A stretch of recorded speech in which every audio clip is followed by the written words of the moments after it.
This channel does not promote any violent, harmful, or illegal activities. All content provided by this channel is meant for an educational purpose only. Top quality और consistent performance के लिए सिर्फ silver pump नाम याद रखना। Judgement দিয়ে দিলেন একজন 15 লক্ষ ওবিসি সার্টিফিকেট ক্যান্সেল না হবে না, সার্টিফিকেট থাকবে।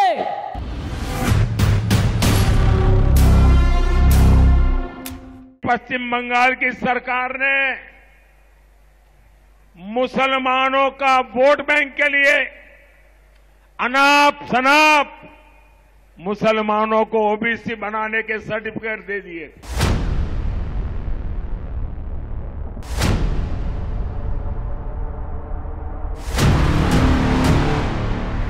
আপনি এতে খেলেছেন, আমি বিতে খেলবো।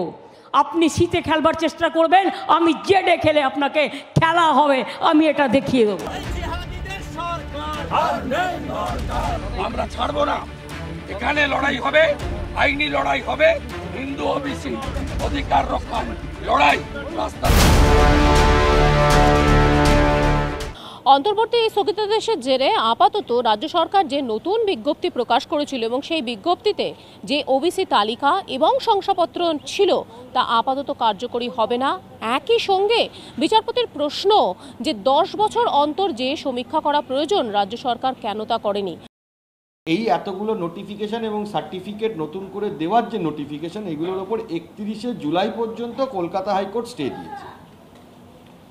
কিন্তু অ্যাডমিশন বা রিক্রুটমেন্ট যদি পুরনো 7% রিজার্ভেশনে বা তার মধ্যে ইকোনমিক্যালি উইকার সেকশনে হয়, সেটাতে কোনো কিছু বাধা কোর্ট রাখেনি বা কোর্ট কোনো অর্ডারও দেয়নি। একটা সার্ভে হতে গেলে কে ওবিসি আর কে ওবিসি নয়, তার জন্য পুরো পপুলেশন, এন্টায়ার পপুলেশনকে সার্ভে না করে নিজের মতন করে যাকে ইচ্ছে করে দিলাম, এটা সম্ভব না।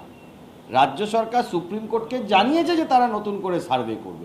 সুপ্রিম কোর্ট এখানে কোনো অর্ডার দেয়নি, তো সুপ্রিম কোর্ট বলেছে যদি রাজ্য সরকার সার্ভে করতে চায় করবে। 76টা মুসলিম জনগোষ্ঠীকে অবৈধভাবে মমতা ব্যানার্জির সরকার হিন্দু ওবিসিদেরকে বঞ্চিত করে রিজার্ভেশন দিতে গেছিল।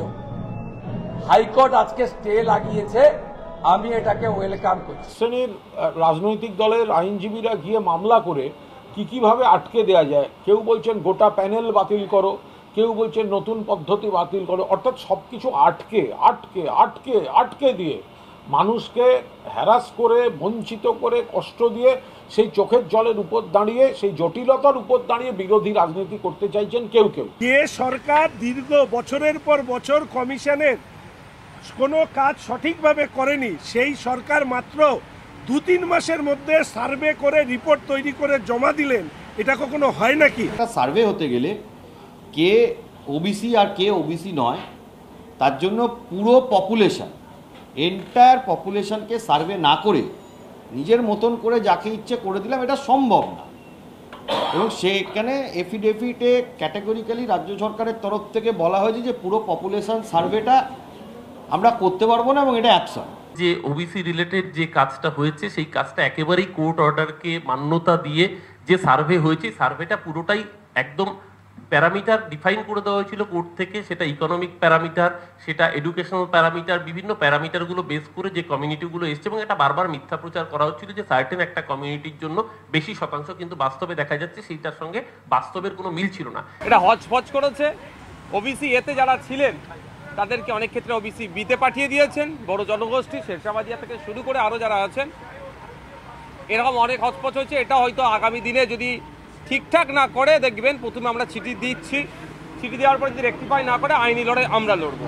ফলে ইতিমধ্যে হাইকোর্টে ভর্সিত হয়েছে। আমার ধারণা এই ওবিসি তালিকা নিয়ে আরেকবার সরকারের মুখ ফুটতে চলেছে। একেবারে অর্থনৈতিক প্যারামিটারকে মান্যতা দিয়ে, তার এডুকেশনাল প্যারামিটারগুলোকে মান্যতা দিয়ে যেইভাবে কোর্ট গাইডলাইন বেঁধে দিচ্ছিল সেভাবেই করা হয়েছে। এবার কোর্টের উপরে তো আমরা কেউ নেই, কোর্টের আজকে প্রাইমারি এই রায় পর্যালোচনা করে নিশ্চয়ই সরকার সেই রকম ব্যবস্থা নেবে। কিন্তু সরকারের মুখ পড়ার থেকেও বড় ব্যাপার, এই রাজ্যের ছাত্রছাত্রী থেকে অসংখ্য কর্মপ্রার্থী সহ অন্যান্যরাও বিপদগ্রস্ত হতে চলেছে। আখেরে এই গোটা অন্তর্বর্তী স্থগিতাদেশ জারি থাকলেও নিয়োগের ক্ষেত্রে অর্থাৎ যারা আগে 2010-এর আগে শংসাপত্র পেয়েছেন ওবিসির ক্ষেত্রে, তাদের ক্ষেত্রে নিয়োগে কোনো বাধা থাকছে না, সেটা আরেকবার স্পষ্ট করেছে আদালত। ক্যামেরা কল্যাণ মণ্ডলের সঙ্গে শ্রাবন্তী সাহা, TV9 বাংলা, কলকাতা।